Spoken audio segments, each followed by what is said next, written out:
Olá pessoal, sejam todos muito bem-vindos para mais um vídeo aqui no canal. E eu vou falar um pouquinho acelerado para vocês porque esse é o nosso primeiro vídeo de uma série que eu quero fazer aqui no canal chamada de Curtinhas Tech. Vão ser alguns vídeos de, sei lá, 5, 10 minutos, onde eu vou falar especificamente sobre alguma especificação, algum componente ou alguma tecnologia. E hoje eu quero começar falando com vocês sobre os bits da placa de vídeo. Muita gente às vezes vê nas especificações das placas de vídeo que tem lá bus width, 192 bits, 128 bits. E normalmente existe aí o dito popular de que quanto mais melhor. O que faz algum sentido, mas eu queria que você entendesse o que exatamente são esses tais bits da placa de vídeo. Primeiramente, pessoal, eu quero endereçar aqui com vocês o que é um bit. Bit é uma unidade computacional que armazena um valor 0 ou 1. Existem várias formas de você criar um bit. O seu HD armazena informações em formato binário, ou seja, vários bits. O seu SSD, os bits da sua placa de vídeo têm alguma relação com isso, mas todos os dados numéricos em termos computacionais são compostos por bits. Uma série de zeros e uns que podem significar você ter um estado alto de eletricidade, um estado baixo de eletricidade.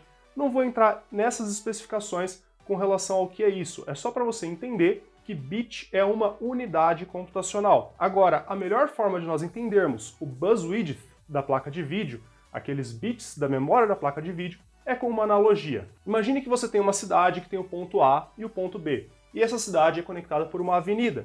Essa avenida tem apenas uma linha e ela trafega muitos carros.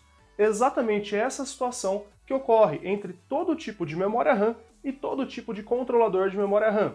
E adivinhem, pessoal, aonde tem memória RAM e controlador de memória RAM? É isso mesmo, numa placa de vídeo. Inclusive, galera, essa daqui é a minha GTX 960 que eu adquiri no AliExpress. Uma placa que está por um valor interessante. Vou deixar o link do meu vídeo review aí para vocês assistirem. Se vocês não sabem, aqui nós temos alguns chips de memória. Tem mais dois aqui atrás. E na nossa GPU, nós temos um negócio chamado controlador de memória. Esse controlador é o responsável pela comunicação entre a GPU e os chips de memória da placa de vídeo. Como eu ia dizendo, imagine que você tem um ponto A ao ponto B na sua cidade e uma avenida que conecta esses dois pontos. Você pode imaginar cada uma das vias dessa avenida como se fosse um bit. Essas memórias, elas são capazes de trafegar informações a uma determinada velocidade. Você pode imaginar a velocidade do seu chip de memória como a quantidade de carros por segundo que atravessam uma das linhas da sua avenida, uma das vias da sua avenida. Esses chips de memória, eles trabalham na velocidade efetiva de 7 gigabits por segundo ou 7 gigatransferências por segundo. Significa que a cada 1 segundo ocorrem 7 bilhões de transferências por bit. Ou seja, essa linha que conecta a GPU com a memória VRAM da sua placa de vídeo consegue transmitir 7 bilhões de bits. Quando nós extrapolamos isso para a quantidade real de bits da placa de vídeo, nós temos de fato a velocidade de transferência que a memória VRAM é capaz de sustentar na sua placa de vídeo. Essa placa aqui, ela tem a banda de memória efetiva na casa de 112 GB por segundo. E aliás, vou mostrar para vocês como calcular isso. Cada um desses chips tem a banda efetiva de aproximadamente 7 gigabits por segundo, ou 7 gigatransferências. Você multiplica isso pela largura de banda, que são os 128 bits, e divide por 8 para conseguir o valor em bytes. Cada 8 bits formam 1 byte em unidade computacional. E dessa forma você consegue saber quanto que é a banda de memória efetiva da sua placa de vídeo em gigabytes por segundo, ou em bilhões de bytes por segundo. Talvez você já tenha visto e tenha se perguntado, mas Mário, por que os bits da minha placa de vídeo são sempre uns números estranhos, como 128, 192, 256? Essa placa de vídeo aqui, ela possui uma interface de memória de 128 bits. A resposta é muito simples, pessoal.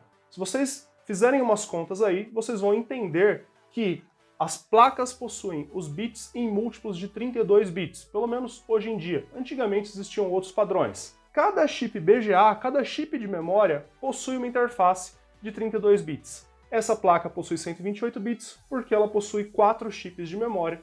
Isso não é necessariamente verdade, ok, pessoal? Algumas placas compartilham bits entre um chip e outro e aí você não tem como fazer essa conta. Mas via de regra você sempre vai ter o bus width, essa largura de banda da sua placa de vídeo, a largura das vias entre a memória e a GPU, medida em múltiplos de 32, por conta que é a quantidade de bits que os chips de memória possuem. Então, pessoal, como eu tinha dito no começo do vídeo, mas é sempre interessante você ter mais bits na sua placa de vídeo.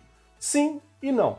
O problema é quando nós comparamos especificações de placas de vídeo diferentes. Eu vou colocar aqui na tela para vocês, pessoal, dois exemplos de placas. Uma placa mais antiga, que é a Radeon R9 290X, e ela tinha uma largura de banda, ela tinha a quantidade de vias de memória de 512 bits, ou seja, ela tinha muitos chips de memória na placa. E vou colocar aqui para vocês a GTX 1660 Super, que é uma placa de vídeo que tem a largura de banda bem mais estreita, apenas 192 bits.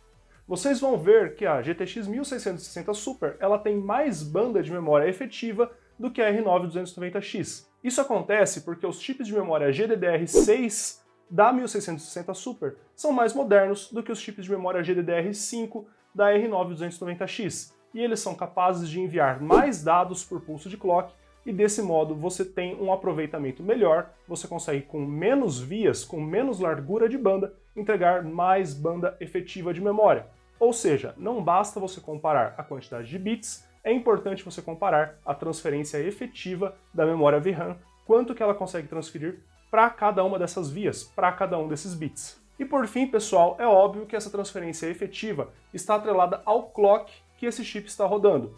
Muitas pessoas acreditam que o clock é uma medida diretamente proporcional ao desempenho de um chip. E apesar de estar certo, às vezes o pessoal não entende exatamente como que funciona e qual é o conceito por trás de clock.